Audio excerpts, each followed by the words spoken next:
In this video, I want to look at what's known as the law of large numbers. And I'm going to look at two different versions of the law of large numbers. The first version I'm going to look at has to do with proportions.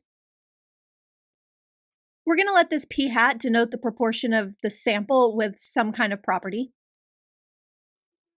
And p will be the proportion of the population with this property. What the law of large numbers says is as the sample size gets larger and larger, as I increase the size of the sample, the p hat, the proportion of the sample, will get closer and closer to p, the proportion of the population. So let's look at an example to help us better understand this.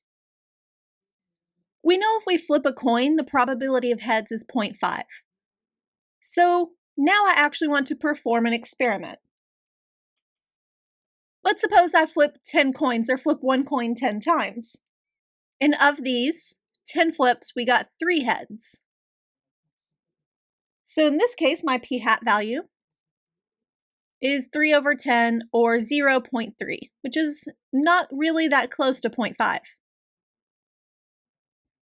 I then flipped a coin 100 times and got 58 heads. So now p hat is 58 over 100, or 0.58, which is much closer to 0.5, my actual value for p,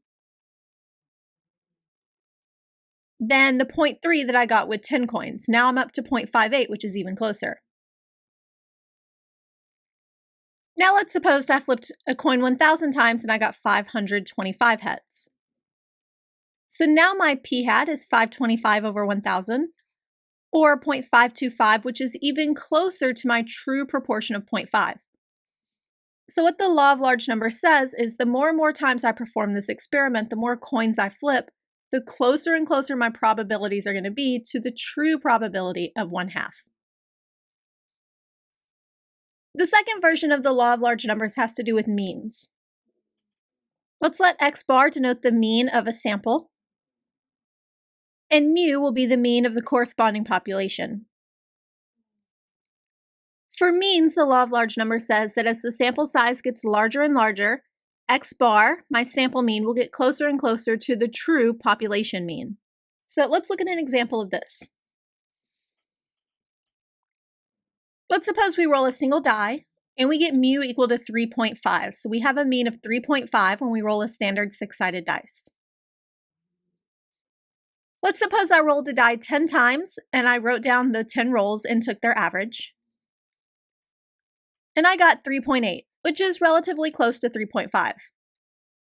Now we roll 100 times. We write down all of our 100 rolls and average them.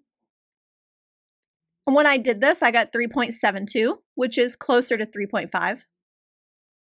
And then finally, I rolled the die 1,000 times, averaged up all of the rolls, and got 3.546.